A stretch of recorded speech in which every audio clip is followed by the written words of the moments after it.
Indonesian games start to gain popularity all over the world. Two Indonesian gaming companies, Main Studios and Sign Design, won the second prize and special jury award at the ASEAN Character Award in Japan last month. Other 5 local companies also joined in the 24th Tokyo Game Show, including Ultimate. In the last few years, Indonesian games have also entered the global market, such as Icon Pop Quiz and Ramen Chain. Icon Pop Quiz by Allegrium has also become the first free application in England, Canada, and also the Philippines. We get perspective now from our viewpoint analyst. Wong Lok Dian is here. He's the CEO of gaming company Ultimate. Wong, your team just came back from Tokyo, and it's definitely a good news. Now tell me, how is Indonesia gaming positioned in the international gaming industry?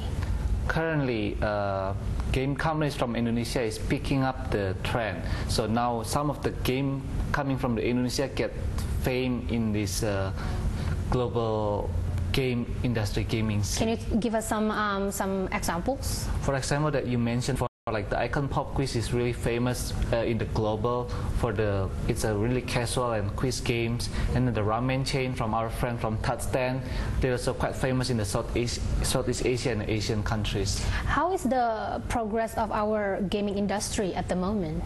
It's progressing into a better position than like 3 to 5 years ago, but quite slow, because we trying to develop games ourselves. Well, if we compare to the other quite supported by the government and stuff, so they're like faster than us. So would you say that is the main challenge in Indonesia here for game companies? That's gonna be helpful, but not the main challenge. The main challenge is actually by ourselves.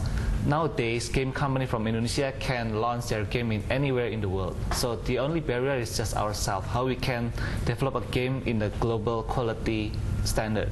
Can you elaborate more on that? So a game company, once you launch a game, yes, it depends on how fast the market picks up on the game. Is that what you're saying?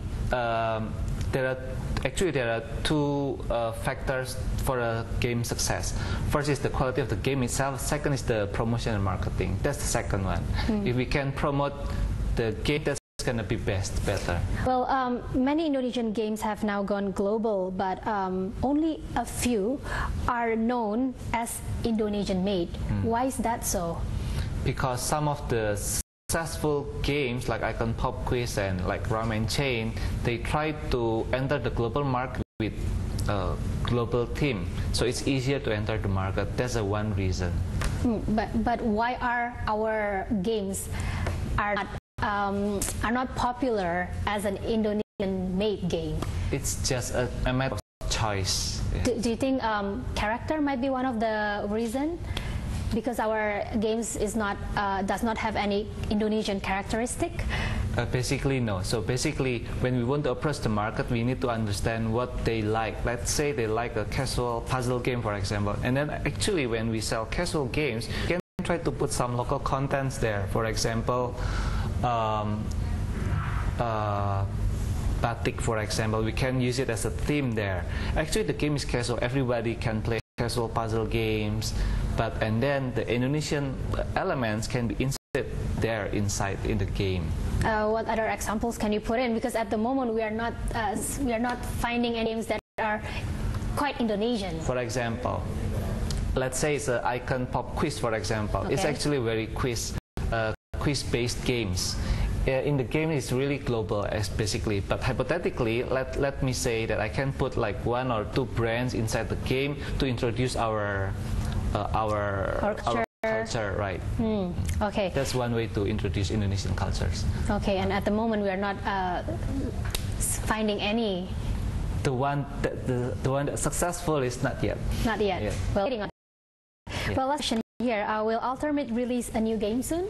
We are currently preparing a game based on an artist. It's called Cherry Bell. So we developing a Cherry Bell games. A Cherry Bell game. Yes, we put some Indonesian cultures inside. Why do you pick on Cherry Bell though?